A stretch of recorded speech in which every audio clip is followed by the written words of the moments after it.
All right, let's talk about it, man. Let's talk about it. Let's talk about it, man. The Philadelphia 76ers get a win. But this one, man.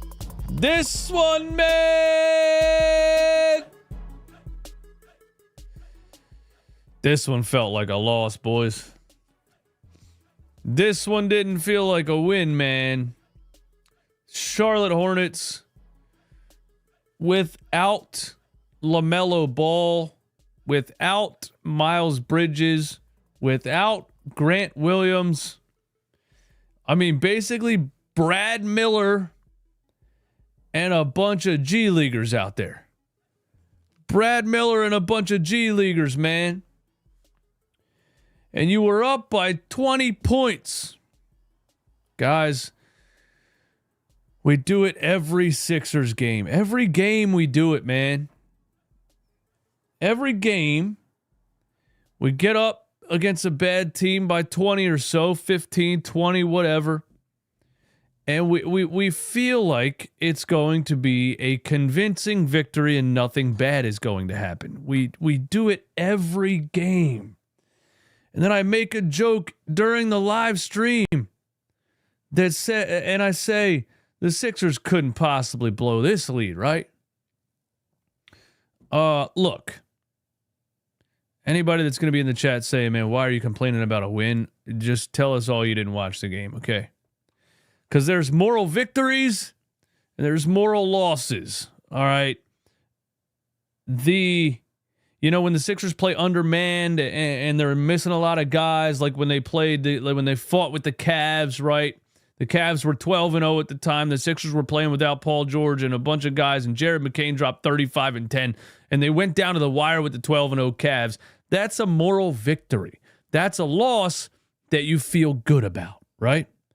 Then the Sixers with Tyrese Maxey, Paul George, Jared McCain.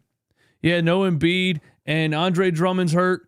But you got a rookie named Adem Bona who's a monster on the boards and a shot blocker. You started playing Ricky Council and KJ Martin and some athletes, and it all looked good in the first half.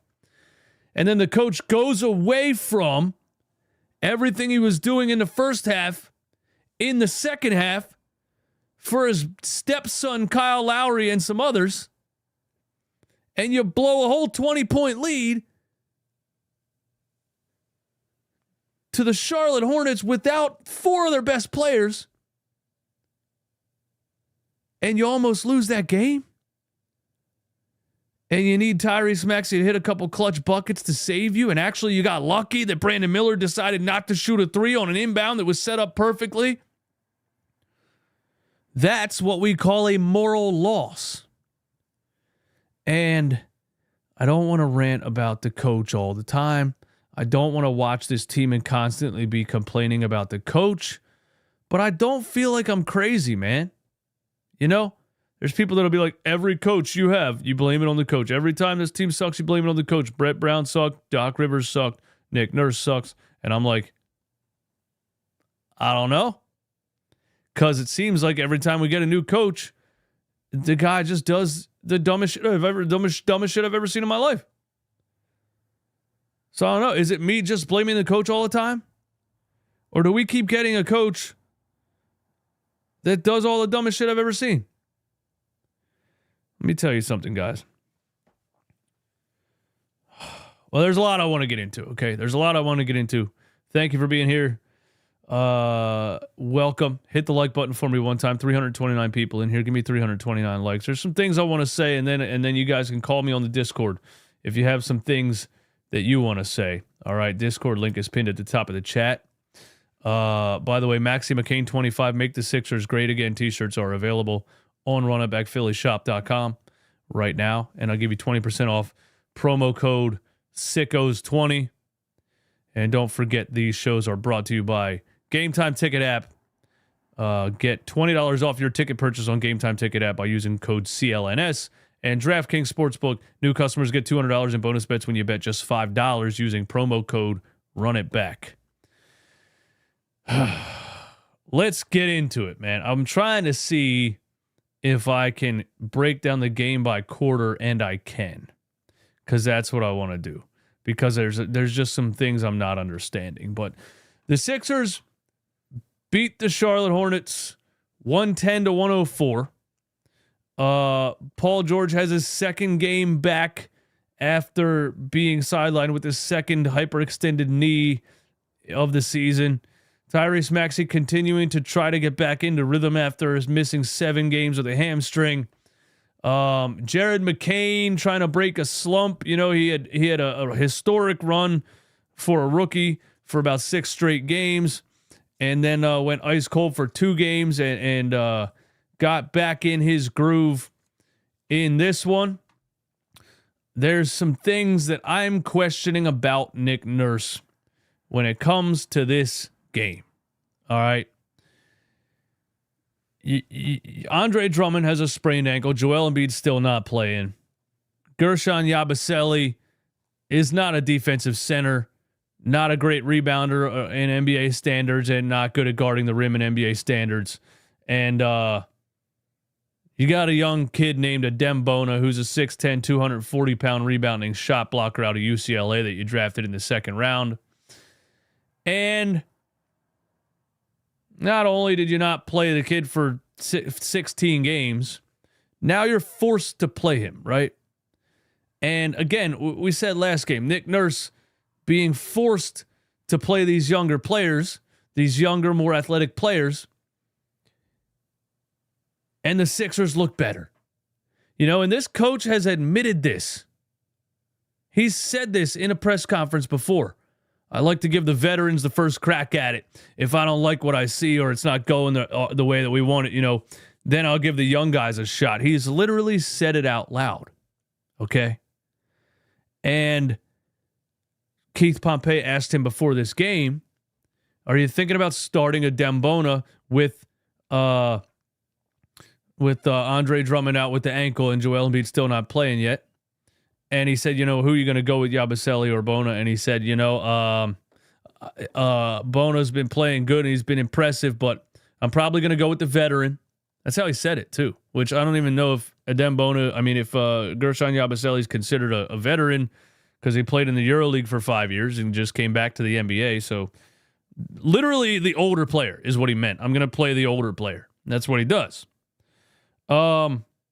And I was fine with the fact that he didn't start Adem Bona because Adem Bona might get into foul trouble and things like that. But he brought him in, and man, you know, Bona had some good defensive plays. He had a big time 2-handed slam down the lane from a Tyrese Maxey pick and roll. Looked like there was some. Why don't I have the whole lineup here? I only have the starters. It looked like they were building some kind of chemistry and some rhythm. You know, Adem Bona and Tyrese Maxey and others, and he was playing KJ Martin all periods. Oh, I don't have all of them because I clicked on fourth quarter, and Adem Bona does not have any fourth quarter minutes. That's why he wasn't on my stat sheet. Anyway, you know, it all looked good in the first half.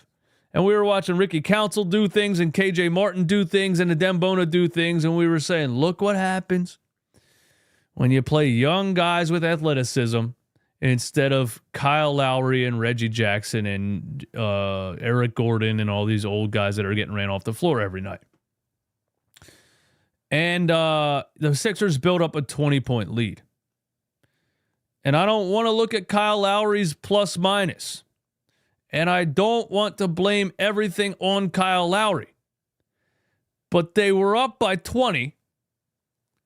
And he just couldn't resist putting his best friend Kyle Lowry in the game. Kyle Lowry is 40 years old and cooked. Why is this coach still playing him? Somebody please explain it to me. It does not make any sense. This is 100% politics. There's no other answer for it, man. There's no other answer. This guy is playing Kyle Lowry because they're friends and he respects him. But they're, this is like when your friend puts out a shitty rap song and is trying to tell everyone to listen to it, and you listen to it, and you're like, that shit's garbage, bro. But you don't want to tell your friend that shit's garbage. But you should you should be a good friend and tell him, hey man, listen, I'm just trying to be a good friend here. That shit's trash. Maybe rapping is not for you. That's what Nick Nurse is doing to Kyle Lowry right now. Kyle Lowry's putting out trash music, and Nick Nurse is hyping it up instead of telling him the truth. Bro, the guy, look at him running up and down the floor out there, man. Come on, bro. How much longer am I going to have to watch this garbage? First half, I see a fast break with Ricky Council. Or I see a fast break where Tyrese Maxey throws an alley-oop to KJ Martin. Oh my God, I'm watching 2024 NBA basketball. I'm seeing athletic plays. I'm seeing guys run up and down the floor. I'm seeing Kelly Oubre hit a no-look pass on a fast break to Ricky Council or whatever. I'm seeing a Dembona down the lane, full speed, two-hand slam. 6'10", 240, can jump out the building. Oh, look at all the speed and athleticism on this team. Wow, Nick Nurse finally wised up and started doing the right thing. And I said on Twitter at halftime, I said, listen, I know the Sixers are 4-14.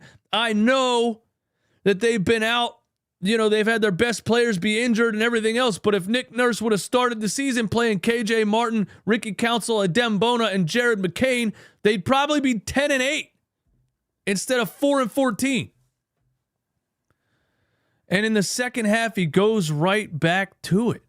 And it's funny because we make jokes about it. We're like, oh yeah, wait till he puts Kyle Lowry in the fourth quarter. Or wait till he starts running Kyle Lowry out there. And, the worst thing Nick Nurse did in this game was play Kyle Lowry more fourth quarter minutes than Jared McCain. He played Kyle Lowry more fourth quarter minutes than Jared McCain, guys. You can't make this stuff up. Do you hear the exhaustion in my voice? I'm so tired of being mad at this team. I'm so tired of being frustrated with the things that I see when I watch the game. I'm not even going to sit up here and scream. I'm not even mad about it anymore, man. I can't keep yelling about this guy. It's unbelievable. We're making jokes about it, and then he does it. This is exactly Doc Rivers, man. This is 100% Doc Rivers. We used to say the same thing about Doc Rivers, man. We used to be like, oh, yeah, but watch. Yeah, the young kid's playing good, but watch what Doc Rivers does in the fourth quarter, bro. He can't help himself. Watch. This is the same exact thing, man. This is a coach who's so stubborn and so stuck in his ways that the young guys can be cooking, rebounding, running end to end, catching alley-oops, blocking shots. You're up by 20. He would rather tank that lead and almost lose the game in the fourth quarter. He would probably, if they would have lost, I would say he would rather lose the game than continue to play those young guys. Because why? Because it makes them look wrong. Two things he did in the fourth quarter, man. The Charlotte Hornets, Brandon Miller started catching fire. I said, if Brandon Miller gets on fire, we're screwed. We're one of the worst teams in the league at guarding the three-point line in the first place. If he catches fire, we're done for. He does catch fire. Hits about 3 or 4 threes in the fourth quarter. Nick Nurse did two things in that fourth quarter that absolutely blew my mind. And that's the thing about it. I'll get to a point where where this is expected, but I'm still on a path of Nick Nurse does weird shit and Nick Nurse is stubborn, but he's not going to do that, right? He's not going to do that, right? So we're watching the lead go away in the fourth quarter. And we're saying in the live stream, where's Ricky Council? Where's KJ Martin? Where's Adem Bona? Where's all the defensive guys who can block shots and rebound?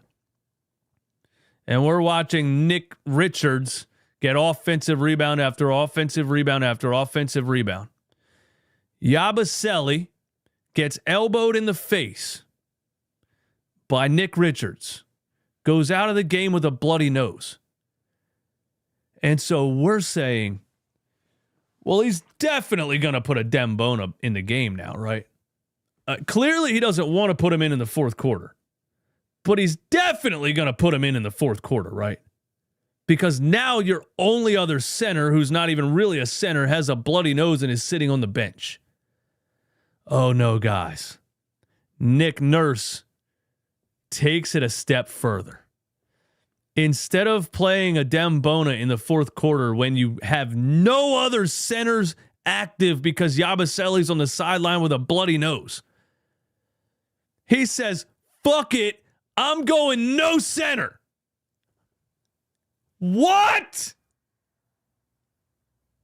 I've never seen anything like it in my life. You're getting smashed on the boards, smashed at the rim. And you choose to go no center versus playing a Dembona who can rebound and block shots. Somebody help me, man. Am I really watching this? Am I really watching this happen, or is Nick Nurse trying to tank? That's the only other explanation, man. The Sixers ownership called it in. They said, listen, man, Embiid's injured. We're not going to tell the fans that yet because Josh wants us to keep trying to sell tickets. We know nobody's buying. We know they're not even reselling the tickets for face value. We know all the season ticket holders lost a lot of money. But like we're not going to win this year. There's no point in us being mediocre and sneaking into the 10th seed or whatever. So just like slyly tank the season. Keep us at the top of the draft. We'll get Maxey back. We'll keep Paul George in and out. We'll try to keep him going the whole season, but not really. And we'll let Joel Embiid rest this whole season. So just slowly throw some games, keep us at the top. That has to be it, because Nick Nurse 100% tried to throw this game in that fourth quarter. There's no other explanation, dude. And I'm not serious when I'm saying that, but that makes more sense than anything else. Nick Nurse tried to throw that game in the fourth quarter. The call has been made by Sixers ownership that told him to throw games. There's no other explanation for obviously getting destroyed on the boards, having no centers besides a Dembona, and refusing to put him in the game. But you can get away with that, Nick Nurse, you know? You could get away with that because you could say he's a rookie, he fouls a lot, I don't trust him in the fourth. I went with experience because I need guys that aren't going to turn the ball over or whatever in the fourth quarter. So I went with KJ at center, even though KJ is 22 years old and turns the ball over just as much, or is just as likely to make a mistake as anybody else. But he just gets his favorite guys. But you can get away with it. I went with KJ at center. I know he's only 6'6", but he can jump, he can block shots, he can rebound. I went with KJ at center, and I needed perimeter defense out there, so I kept Kelly Oubre out there. You can get away with the Dembona stuff, even though I hate it. Okay. But playing Kyle Lowry more minutes in the fourth quarter than Jared McCain, you can't get away with, Nick. Not on my watch. That is absolutely inexcusable. And if one of these pussy reporters doesn't grow some damn balls and call you out, I'm going in the media room my goddamn self. Because that you cannot explain. All right? The NBA world watched this kid drop 30 points a game for 5 straight games. The NBA world watched this kid drop 35 and 10 against the Cleveland Cavaliers. And you're going into the fourth quarter against Brandon Miller and a bunch of nobodies, and you play your best friend Kyle Lowry more fourth quarter minutes than Jared McCain, and you're going back and forth with Brandon Miller and some dude named Simpson Jr. Who the fuck is that? OJ's son? And Porter Jr. and Miller Jr. and Jackson Jr. and some other juniors. You're going back and forth with a G League team, man. And Jared McCain might be the most well-rounded scorer on your entire team. But because he's a rookie, and because you didn't play him the first 7 games of the season, you played your best friend Kyle Lowry more fourth quarter minutes than Jared McCain. That is disgusting. It's disgusting. It disgusts me. It pains me. I'm watching politics on my TV screen. That's what I'm watching. And I don't watch politics. I fucking hate it. I hate it so much because it's a bunch of bullshit on both ends. But now I'm watching the Sixers and I'm watching politics. I'm watching guys play favorites and guys with bigger contracts get on the floor over guys who built you the 20-point lead in the first half. That shit disgusts me. It pains me, man. This team is going to give me damn appendicitis. It's gross. I have heartburn watching this team because of shit like that. And you need a Tyrese Maxey to save you in the fourth. But the coach, Nick Nurse, in this game absolutely disgusted me. And somebody needs to explain this shit. Because it seems like he's throwing games. There's no other explanation for those 2 fourth quarter decisions. There's none. I don't care. And look, man. Look. Let me bring it up for you, man. Let's go to first half versus second half, okay? Let's just do that. Let's go to first half versus second half. First half, Adem Bona, what's he have? 7 minutes. 2 for 2 from the field. He had the free throws, but he was really a presence in the paint, man. And you know, you don't have another presence in the paint. I'm not saying he did something amazing. I'm not saying he had 20 and 10. I'm just saying he's the only active player that can have a presence in the paint defensively right now. And you played him 7 minutes in the first half. Would you play him in the second half? You played him 5 minutes in the second half. The fourth quarter, 0. What was the rebounding in the fourth quarter? We got to see the total rebounding in the fourth quarter. 4. Sixers had 4 rebounds in the fourth quarter. The Charlotte Hornets had 8. Charlotte was 11 for 20 in the fourth quarter. The Sixers were 3 for 6. No, 9 for 15, 3 for 6 from 3. Kyle Lowry, 6 minutes in the fourth. Jared McCain, 3 minutes in the When did they make that run when the Sixers had the 20-point lead? Second quarter. He played Kyle Lowry for 6 minutes in the second quarter for no reason whatsoever. I just feel like I'm not understanding it, man. It was a night and day difference, the first half to the second half. And the Kyle Lowry over Jared McCain thing makes me sick. And the not playing Adem Bona when Yabusele went to the sideline with a bloody nose, and you decided to go no center in the fourth, bro.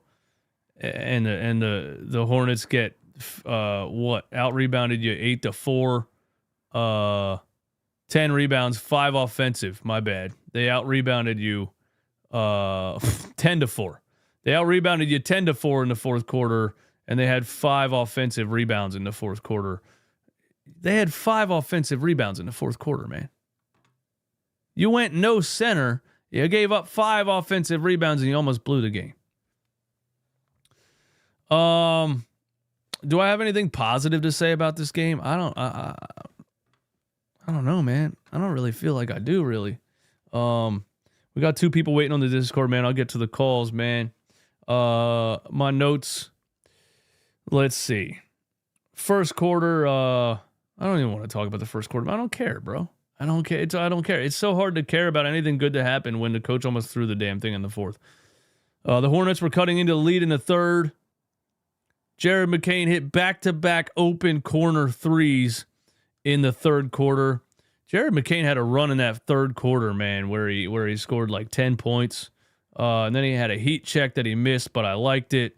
And he's just such a dynamic scorer, and I'm not understanding not playing him in the fourth quarter. I understand having a starting lineup, right, if you want to bring him off the bench, but there's also a finishing lineup. It doesn't have to be the same thing that you started with. The fourth quarter finishing lineup, you want all of the scorers you have on the floor because the defense has to pick their poison and choose one, right? Who are you more confident in to hit a wide open three right now, Jared McCain or Kyle Lowry? Are you fucking kidding me? I'm confused, man. I'm confused. Kyle Lowry came in the game in the fourth quarter and immediately got embarrassed by Simpson Jr. I mean, embarrassed. Kyle Lowry had position on a rebound. Simpson Jr. ran right past him because he's way faster because he's 20 years younger. Got the offensive board, took it out to the three-point line, ISO'd Kyle Lowry, drove right in and laid it in right over his head easily. An easy offensive board into 2 points, a 4-point swing immediately as soon as Kyle Lowry came in the game in the fourth quarter. We got to stop this, man. We got to stop this. Paul George had a turnover in the fourth that turned into a Miller three. And then we got lucky. The Hornets ran a play. We're down two or three or four maybe. I don't remember, but they ran an inbound play for Miller. He gets an open three, doesn't take it. He drives into a contested floater, which was a bad decision. And then you threw the ball into Kelly Oubre.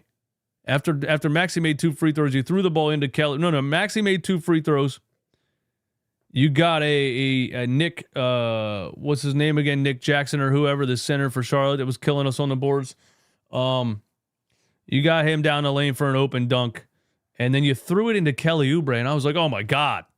Because Kelly can make free throws, but he's more likely to miss than Tyrese Maxey. I thought the Charlotte Hornets were going to foul him right away. And they didn't foul, and they let him throw it back to Maxey. So you got lucky that Miller didn't shoot the three, and then you got lucky that the Hornets didn't foul Kelly Oubre when you were up by 3, and you got Tyrese Maxey back to the free throw line. Maxey had a terrible shooting night again. He was, what was he on the total for the game, man? Tyrese Maxey was 5 for 16, 1 for 7 from the field. That's 1 for 7 from 3. That's 14%. He did have 7 assists, but damn, he's struggling to shoot the ball, man. It looks like he's just rushing things and out of rhythm, or like I said before the game starts, man, he needs to get into a mid-range, man. He needs to get into something besides just flying all the way to the rim or chucking threes. Paul George was 10 for 16. He had 8 assists also. He had 29 points. So it was nice to have Paul George out there, and he was making shots from the beginning. So, it was nice to have a good shooting night for Paul George. It helps you out a lot, especially when Maxey's struggling. And he was 6 for 9 for 3. And in the fourth quarter, when Brandon Miller was heating up and hitting 3 after 3, Paul George was answering on the other end. So Paul George was stepping up in crunch time and saving the game for us.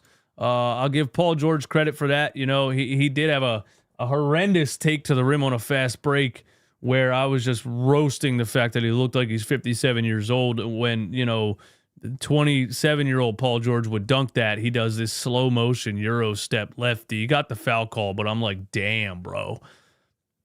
Paul George is 100% a jump shooter at this point. So you're going to get games like this where he's 10 for 16. He's 6 for 9 from 3. He drops 29 points. But you're going to get games like last game where he's 2 for 12 and gives you 9 points and looks like trash, because it is a new version of Tobias Harris. It is, man. If he's making shots, he's going to give you – he's better. Tobias isn't going to give you 29 really ever. Paul George is a better version of Tobias Harris. If he's making shots, you're good. If he's not making shots, he's going to be kind of worthless. He still has a driving and kicking ability and things like that, but you got the 34-year-old version of Paul George, and it is what it is, man. We got to live with it, but at least we got the good version of him tonight. Jared McCain was 7 for 10 and 3 for 4 from 3. I mean, 70% from the field and 75% from 3, and you didn't play him in the fourth quarter. I got no explanation for that, man. I got no explanation for that. Caleb Martin still looks like he can't shoot the ball, and he doesn't want to shoot it. He's pump faking open threes like PJ Tucker. A good game from Kelly Oubre. You know, he playing like he had a little bit of a chip on his shoulder in the first quarter. His former team, the Charlotte Hornets. So, you know, it was a pretty solid game for Kelly Oubre, but it's a moral L for me, man. Maybe you guys got something different to say in the Discord. We'll get to you, man. The Discord link is pinned at the top of the chat. So if you're not part of the Discord, go ahead and join the Discord and have the conversation with me. Before we get to the Discord, I'm going to give you 2 minutes to get in there, and I am going to tell you about the sponsors that make this show possible: Game Time Ticket app and DraftKings. Game Time Ticket app has a new feature called Game Time Picks that makes getting tickets to see your favorite teams play live even easier. Game Time Picks filters out the fluff to show you only incredible deals on great seats, so you don't have to waste time searching through thousands of tickets. You go to GameTime.com or the app. They give you all the deals. You don't have, I want the cheapest ticket, they show you the cheapest ticket. I want the best seat available, they give you the best seat available. I want the overall best deal, they give you the overall best deal. It makes buying tickets to a Sixers game or any event super easy. Take the guesswork out of buying NBA tickets with Game Time. Download the app, create an account, use code CLNS for $20 off your first purchase. Again, create an account, redeem code CLNS for $20 off. Download Game Time today. Last minute tickets, lowest price guaranteed.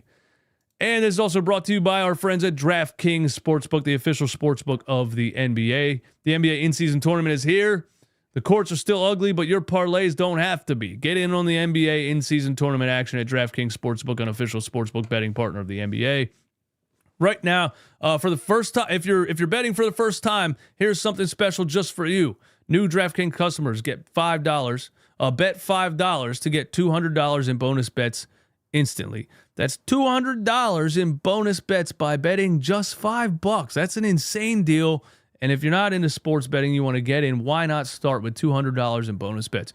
Score big with DraftKings Sportsbook. Every point counts. Download the app and use code RUNITBACK. Download the app, use code RUNITBACK, and you will get $200 in bonus bets when you bet just $5. Only on DraftKings. The crown is yours. Gambling problem? Call 1-800-GAMBLER. Thank you to the sponsors of the show. And thank you to the 76ers for just continuing to give me shit to talk about, man, because I'm like, hey, what's you know, if everybody just likes my rants and shit, some days I'm like, you know, what happens when they stop pissing me off? Is everybody going to stop listening? But it's fine. They never stop pissing me off. Even in this game, I thought easy win, no drama to talk about. And, they pissed me off, man. This coach Nick Nurse, man. I don't know, bro. All right, man. Pow in a Discord. Leandro, Amir Bey, and Decent is in a Discord. Let's hear from someone I don't know if we've heard from before. Pow is in the Discord. P-A-O. I hope I'm saying that name right. Pow is in the Discord. Pow, you can unmute your mic in the Discord, man, if you want to be on the show. Pow, what's going on? Oh, I'm not in the call-in. I didn't put myself in there, bro. Hey, my bad, pal. My bad, man. I'm here. What's up, pal? What's up, DJ? What's going on? My Maxine McCain shirt came in today. I'm wearing it right now. For those of you who are on the fence about it, go pick it up. It's a sick shirt. Yeah, look at that, man. Hell yeah. But I don't know if you talked about this, but early in the game, when there was like a ticky-tack foul or there was like a defensive breakdown, the players, gathered and, had like a quick 10-second huddle and, talked it out. And I think that's one of the reasons why they did so well in the first half is because they literally coached themselves and Nick Nurse did nothing. So, I mean, once Nick Nurse started doing Nick Nurse things, that's when we started losing the lead. But yeah, I mean, what do you think about that? The players having to, literally coach themselves because Nick Nurse can't. Well, I mean, that would make sense as to why it looked like a night and day difference in the first half to the second half. They looked like they were building chemistry. Ricky Council and KJ Martin and Adem Bona and these guys were playing together and playing hard and flying up and down the floor and having success, and they were celebrating dunks and alley-oops and all this stuff. And then it seems like Nurse, especially in the fourth quarter, like injected his offense or his philosophies into things, and it looked much worse. And it's we used to say the same thing about Doc Rivers. As soon as he would play without his star players, the team looked better because they would share the ball more and everything looked more fluid. And it was because his coaching philosophy wasn't there. I feel the same way sometimes about Nurse, man, for sure. Yeah, I don't know. I just think that like these young guys are building chemistry with each other, and it's almost as if they're like bonding over the fact that they're not getting a lot of playing time, and they have to like, I guess, help each other out in a way and like share the ball and like be selfless almost to, kind of keep playing. And, like, I think that was a really good thing I didn't see in the previous games. So like that kind of really got my attention this game, especially. So hopefully, like that keeps going in the future games. Who knows? But yeah, I mean, here's to hoping. Hey, man. Hey, thanks for calling the show, bro. And that's a great point, bro. Take it easy, man. Thanks for calling. Call back anytime. All right, man, peace. Pal in the Discord. Yeah. You are, I don't know if I'm maybe, sometimes I think I'm watching it too closely, man, and overanalyzing everything, but it does start to seem like you see a coach's philosophy that's not working for 17 games, and then these young guys get on the floor and start having success, and it's kind of like they're almost like sticking it to the coach, It's wild, bro. The things that he did in that fourth quarter, and the love for Kyle Lowry is blowing my mind. And you're watching somebody act very immature as far as ego. I think that's what it is, man. I think it's somebody that does not want to admit that they're wrong about certain things. It just blows my mind how similar he is to Doc Rivers, man. But Raptors fans told me this. They told me this, man. I didn't listen. Yo, Amir Bey. Amir Bey is in the Discord. Member of the channel. Member of the Discord. Supporter of the Running Back Philly. What's up, man? What's up? How you doing, man? Good, man. I just got 3. Oh, sorry. Let me mute you on my TV. My fault. I just got 3 negatives, 1 positive, but I'm gonna be quick though. Oh, that's all good, man. What you got? My first negative is Maxi's inefficiency. Probably his worst inefficient season since his rookie year. It is. If you remember last season, remember he had 3 50-point games. He was like first person to do that since Allen Iverson and Embiid. Yeah. And it was a lot of good stuff. And I'm just seeing like a lot of forced layups, and his whistle is bad. Don't get me wrong. Like he doesn't get a lot of calls when driving to the rim. Yeah. But I just think he needs a more of a mid-range game too. To me, it's either a step back 3 or an open 3, or it's just a wild drive to the basket. I just don't think that is the most efficient way for him to score. You know what? I think he looked a little bit more developed last year than he does right now. Is that possible? Yeah, you know exactly. What I mean? That's what I'm saying. It's like it feels like he took a little bit of a step back, which I'm really confused at. I don't understand what's going on with him, but maybe it's I don't know. Maybe it's just playing with new teammates. I don't know what it is, but he looks worse as a player. I think he doesn't. Somebody pointed this out. I think he has trouble getting foul calls because he plays the game so fast and erratic, and he kind of looks out of control a lot of times, and it doesn't really sell the contact as much as somebody who plays a little bit like change of speed and things like that. You know what I mean? Yeah, and I think that's a main thing too. I think he needs to, if I mean, this is not a great comparison, but Luka plays really slow, but Luka is good at changing his speed. Like he'll lull you to sleep and then go quick. I think Max needs to do that more.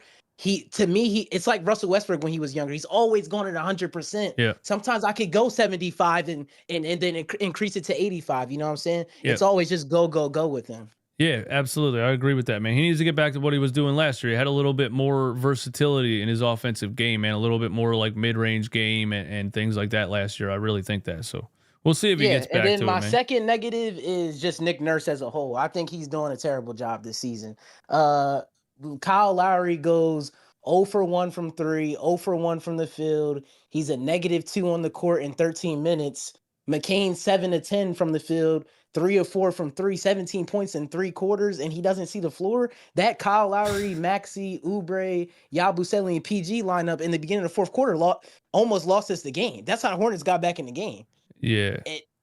Kyle Lowry's just out there getting cardio. Like, what I don't does he understand do? it. He doesn't provide any playmaking. The one corner three he shot was an absolute brick. Like, what does Nurse see that we don't? Like, I don't know. I don't get it. That's my second negative. I don't understand. That's straight politics. That's Nurse playing somebody that he has an affinity for because they won a championship together.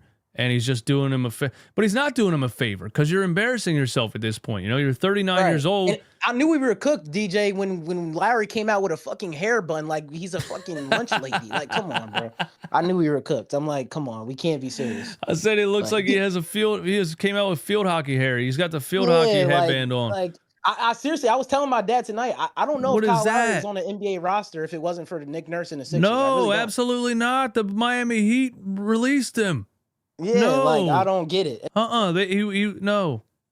Yeah, dude. I don't understand. It's inexcusable. The team needs to release him, man. There's no excuse for Kyle Lowry to be active on this roster. It's unbelievable, Yeah, really. You're right. Yeah.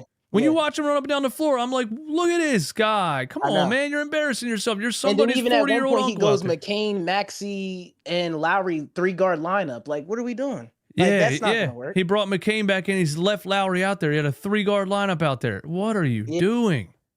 Yeah, I don't even have another negative. My one other positive before I get off here is that I hope PG can start to get in a rhythm because, like, you know, he's been in and out this season, and this was his first good game. Yeah. You know, scoring the basketball, and I think his just having him on the floor and his gravity just helps our offense a lot. And he's an underrated playmaker. Like, he could have had way more assists. He missed, like, not him, but he kicked out to a couple open shooters during his game and they missed. He probably could have had 11 or 12 assists. So I think PG's gravity is great for this team, right?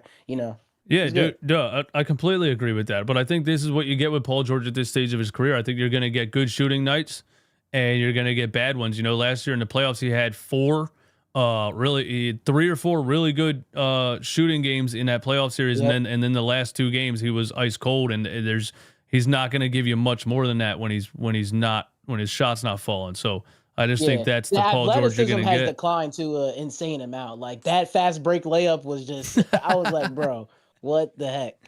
The like, man, 34 years old with this bum knee, man. You're 44 years old at that point. You know what I mean? And now you got a guy that runs like he's 44 on a max contract. But I know that it's just that big. The knee brace is huge. I'm like, dude, like, what the heck? Like, people come to the Sixers and just want to get injured. But that's all I had to say, man. It's just hopefully we can string a couple wins together. We got some easy ones coming up. So absolutely, bro. Absolutely. Yeah. All right, buddy. Take it easy. Amir Bey in the Discord, everybody. Member of Sicko Nation. Member of the Discord. Great call by my man Amir Bey right there. Yeah, I agree with everything he said, man. Tyrese Maxey kind of looks like he took a step back from last year. He doesn't have as much dynamic in his offensive game. He's really one-dimensional right now. He needs to get back to changing speeds and get into a mid-range and things like that. I completely agree with that. Who else we got in the Discord, man? Leandro, and then Decent, and then we got Busted Bunny. What is that, bro? That sounds like a damn OnlyFans account. I don't know if I'm clicking on that. Leandro, what's going on? Yo, Eastwood. What's up? Dude, like, I really do get the frustration with Nick Nurse playing these old guys, but I think another concern I have is just putting too many wild cards on the floor, like Kelly Oubre and KJ Martin and Yabusele. I think all in one time. And it just looks like a disaster waiting to happen. Yeah, and if you throw Ricky Council out there too, definitely wild card is a good word to use. They definitely are wild cards. But you got to have, with this limited of a roster, man, you got to have Maxey and McCain out there at all times. One of the two out there at all times, or Paul George now that you have him back, and you have to make sure those are the guys that have the ball the whole time.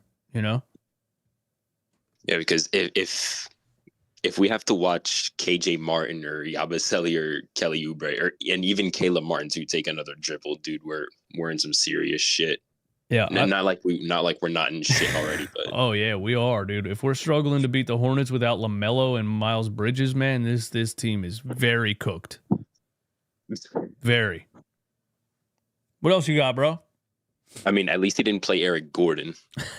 I mean, he had to make a decision. He's like, listen, am I going to play my best friend Kyle Lowry, or I can't play him and Gordon. I'm not going to get away with that anymore. You can't play Slowry and Gordo. How are they on the roster, man? There's got to be better options than these guys. Because Daryl Morey's like obsession with anybody who played for the Houston Rockets during the James Harden era. He even did this like back in 2020. Dwight Howard. Then he traded for Harden. He signed House and PJ Tucker, and now Eric Gordon. Dude, he did it. He did it. Yeah, PJ Tucker's a great example. You know why, man? Because Daryl Morey's 100% math. He's not an athletic person. He never played sports. He's a math guy. I swear to God, this is not a joke. He worked for a company called Stats.com where he invented an algorithm that predicts possible win percentage. That's how he got into the NBA as a GM, using an algorithm that he invented and selling, I'm new age algorithm and I know how to win games. And then he traded for James Harden and applied that to James Harden. And so he looks at like PJ Tucker's history and says like, well, he's a career, 46 corner 3-point shooter. Yeah, but he's 40, bro. Those numbers don't apply anymore. You can look at Kyle Lowry's career numbers and apply that algorithm, but you're not applying age and ability to still play into these things. This is the guy that traded Eric Gordon. This is the guy that traded his Gordon, center. Jackson. He traded his center in Houston and played Robert Covington at center for like the rest of the season. And then they missed 27 3-pointers. Yeah, dude. Maybe 5, 6, 7 years ago, these guys would have been great additions, but they should be playing golf in their spare time. Yeah, man, we keep getting the ones, man. We got Elton Brand at one point, who was a former center and seemed like he only knew centers existed, right? And he like immediately traded for Al Horford. Philadelphia 7-footers. Immediately traded for Al Horford and tried to play Joel Embiid and Al Horford together. Man, we just keep getting these. We just keep getting these dudes that just. They can't keep it simple. Where's the people that just know the game and are just going to do the right thing? Like, it's not that complicated. You sign 3-and-D guys to complement your stars. Like, it's not that complicated. It's really not. But we got a guy that invented a math equation, so it's always going to be overcomplicated. All right, man. Thanks for calling, Leandro. I appreciate it, bro. Of course, man. Thanks for having me on. Leandro on the Discord. Shout out to the Discord callers, man. Thanks for contributing to the show. Thank you for keeping the conversation going. Thank you for giving your takes on things. Casey Allison, super chat. Thank you for the super chat. This coach, man, I swear he's remedial. Yabu gets hit in the mouth, and instead of putting Bona in there, you put in Brick Martin. This coach is smoking rocks, and no McCain in the fourth. He played McCain for, I think, 3 minutes in the fourth quarter, but he played Kyle Lowry more minutes than Jared McCain in the fourth quarter, and that's one that I am having trouble getting past, man. I'm having trouble getting past that Kyle Lowry. His Kyle Lowry obsession is going to be the death of me. Ace Windu 4786 in the Discord. Is this a new Discord caller? Ace. Hey, yo, Ace Windu going once in the Discord. Hey, man, this is Casey, man. Casey, what's up, Casey? How you doing, man? How's it going, brother? Listen, man, this coach is killing me, man. Like literally every time I'm an optimist guy, but like he just proves me wrong. Yeah, just proves me wrong. It's wild. So, he goes right back to it. You think, oh, he finally changed up. He saw it wasn't working, and he goes back to it. Yeah, can you hear me? Yeah, man, we're good. All right, sorry, I had to close the chat, but yeah. So fourth quarter start, everything is going well, and I was like, oh, thank God he didn't put Eric Gordon. You know what I'm saying? Thought we was good. Then he drops Kyle Lowry in there. And then I'm like, here we go. But, I still had hope. Hopefully that Lowry will still, like, at least play defense and initiate something. None of that happens. Even when he messes up, he still give him chances. Like, it just blows my mind. Exactly. Just blows my mind. The 40-year-old is allowed to go out there and get smoked every minute he's out there and never gets pulled. And one young player has one turnover and gets benched for the rest of the game. It doesn't make any sense. I agree. So then the whole Yabu getting hit in the mouth thing. So I was just like, okay, well, obviously he's going to put Bona inside there. Like, he's our only other center. He puts KJ Martin in there. Yeah. And this is the thing. Like, when you a center, like, that position. Yeah, you have to on the pick. You'll play high. Both of them are still guarding.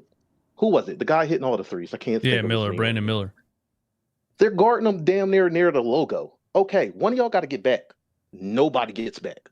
Yeah. It's just like, dude, like, something's got to click. All y'all sitting there ball watching while he's throwing the ball down to the big man. Somebody got to get back.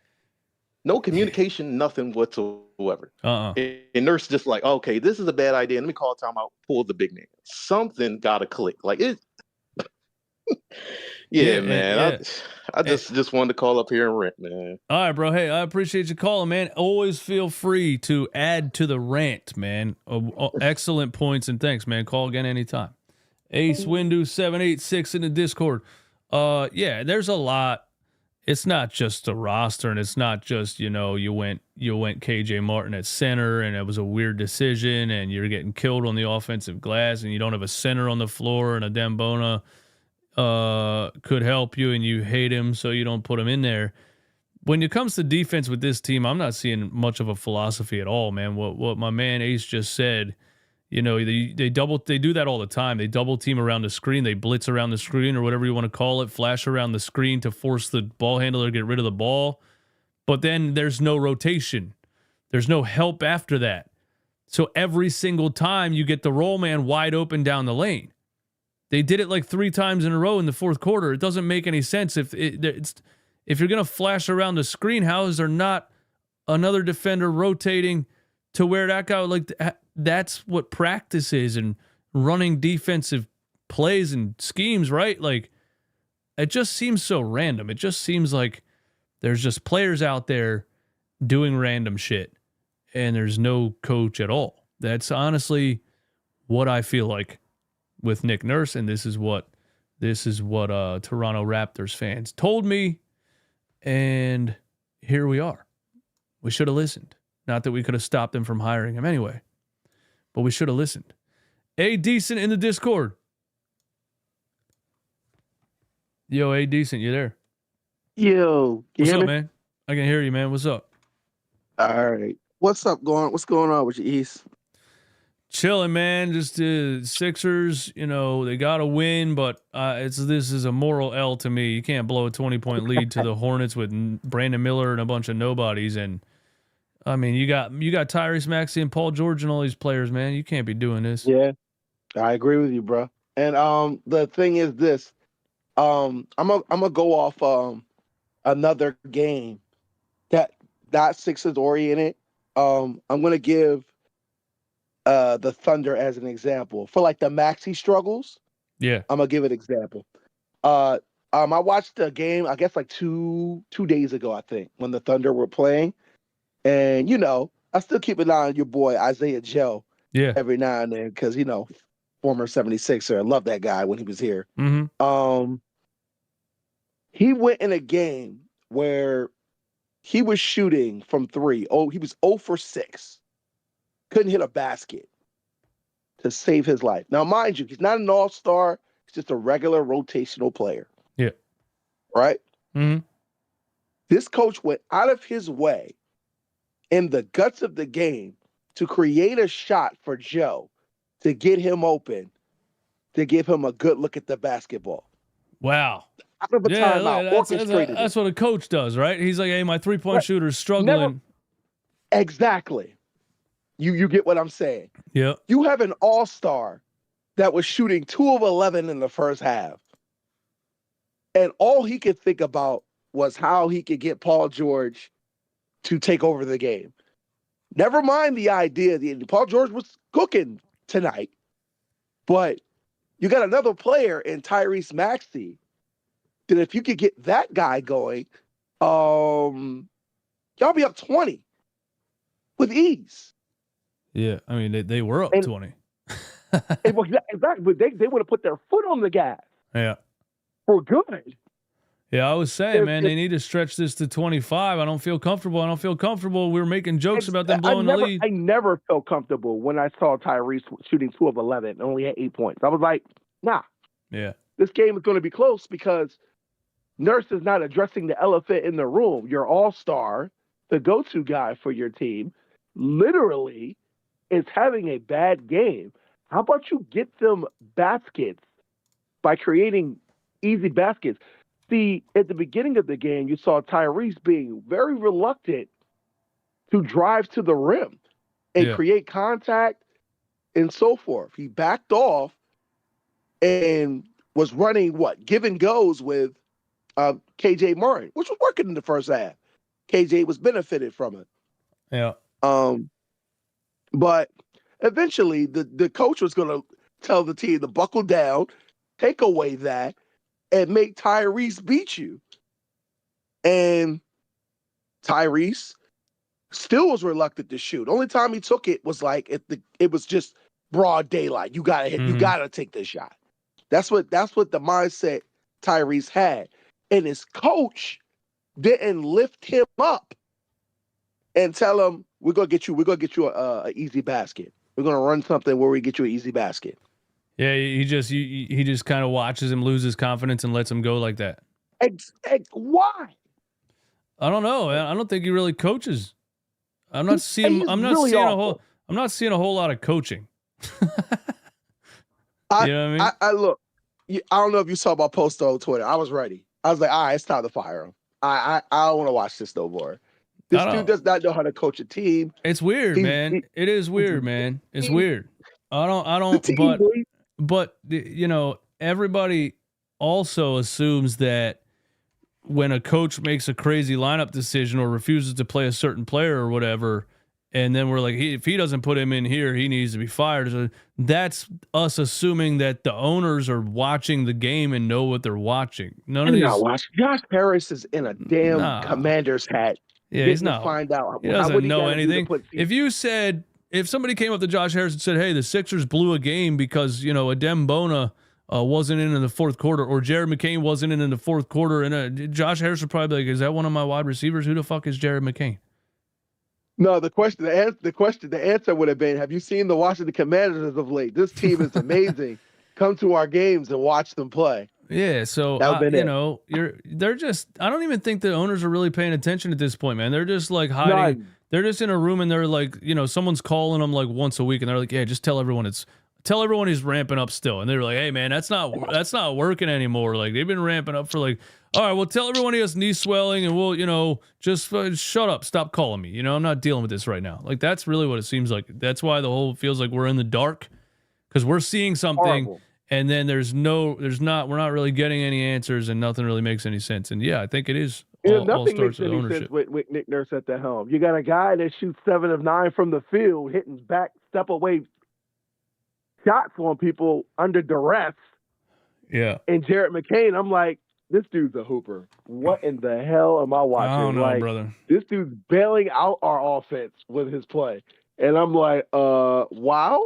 I can't figure it out, man. The game, please. I can't figure it out either, man. But hey, I got to get to some of these. You got it, brother. I'm going to talk about some tweets here from Nick Nurse, some things that Nick Nurse said, and some other things, man. Thanks for calling as always, bro. Thanks again. East. Yeah, man, no problem. Decent on the Discord. Let's go over to Twitter before I get out of here, man. And there's some things we gotta see. Shout out to everybody in the Discord that drops tweets and things. My man Za, dude, shout out to Za. He's always in the Discord dropping the latest news and the latest tweets, and honestly keeps me updated a lot on certain things. My man Za posted in the Discord. How do I get the open link? There we go. My man Za posted in the Discord from Jacob Moreno. Nick Nurse on his post-game show talking about why he didn't put Jared McCain in the game in the fourth quarter. It was a tough decision when we were struggling at the offensive end. I was really considering a lot of the fourth to put Jared McCain in down the stretch. Really? Really? You were really considering putting one of your best players in the game down the stretch? You know what I mean? Like, the way that he talks about a rookie is like,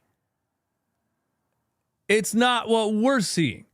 We're already past the fact that Jared McCain's a rookie. He doesn't play like a rookie. He doesn't act like a rookie. He's a really good NBA scorer. He's a starting level NBA player who can score on 3 levels.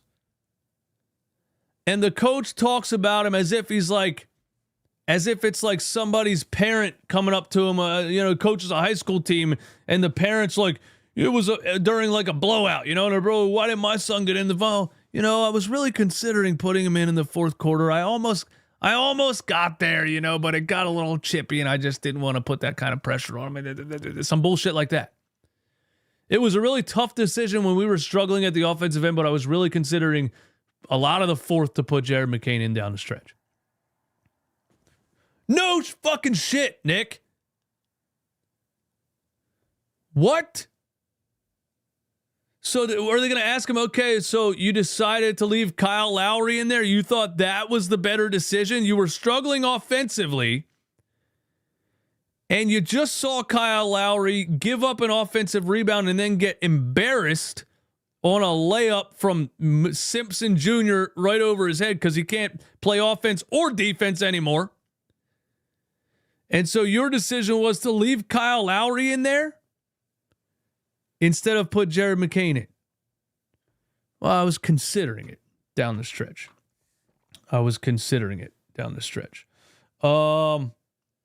And Paul George said, what did Paul George say here, man? Paul George talking about whether or not he will play a back-to-back tomorrow. I want to play. I'm a little sore, so I'll see how I'm feeling in the morning, but 100% want to play, especially with how we're playing right now. Absolutely. How we're playing right now doesn't mean we're playing bad. Paul George also said, had something on the Sixers down the stretch of this game. Let's hear this, man. Sixers star Paul George on what happened down the stretch that allowed Charlotte to get back in it. Obviously, a win is a win, but like, what kind of caused Charlotte to maybe take the lead there down the stretch? They played hard. It's a young team. They're not going to quit. And that's all it was. Brandon got hot. He made some big shots. But then, when the team goes down, they play with desperation. That's what they did. So it kind of got us out of our rhythm a little bit. But I think we showed some great poise down the stretch. Yeah, I don't know, dude. I don't want to talk about this team anymore tonight. That's all I got, man. I appreciate you guys. Thanks for hanging out. Thanks for tuning into the live stream and the post-game live show. I will talk to you soon.